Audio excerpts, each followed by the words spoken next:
D'habitude, ils ne se croisent pas. C'est par les réseaux sociaux, par SMS qu'ils échangent. Un train en retard, un autre annulé, l'info est immédiatement envoyée sur Twitter et accessible à tous.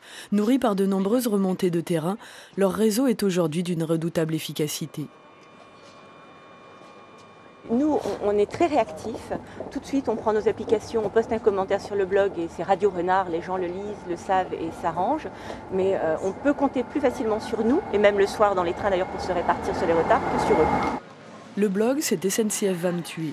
Il n'a que quelques mois, mais déjà 70 000 visites, près de 400 par jour.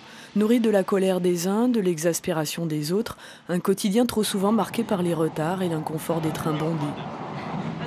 Ça s'est dégradé depuis le mois de décembre 2011 lors du Big Bang SNCF. Le cadencement, le fameux cadencement. Déjà, avant, c'était pas triste, mais alors maintenant, c'est épique. En mettant bout à bout les contributions du réseau, le collectif SNCF va me tuer arrive à opposer des statistiques à celles de la SNCF. Un taux de retard plus élevé que le chiffre officiel, mais sur ce train-là, tout le monde est d'accord. Ce train-là, sur septembre, il est à 55% de régularité seulement. Sur l'ensemble du mois? Sur l'ensemble du mois, ça veut dire qu'une fois sur deux, ce train va être en retard. Quant au nombre de places assises, là, comme je ne le prends pas... Il en reste dans les toilettes.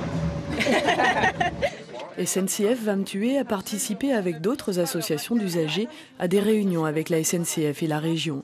Il y a eu des rames ajoutées, des places en première remplacées par des secondes, des avancées, mais pas toujours facile de s'entendre quand le retard ne se mesure pas avec la même échelle. Non. Alors ça, c'est vrai, il y a une nuance. Quand il y a 5 minutes de retard, on n'est pas en retard, on n'est pas à l'heure. Le retard, c'est au-dessus de 5 minutes. On a eu cette grande conversation avec la SNCF. Une nouvelle rencontre est prévue ce jeudi entre la région Picardie, les usagers et la SNCF. Chaque jour, ce sont 28 000 Picards qui prennent le train pour aller travailler à Paris.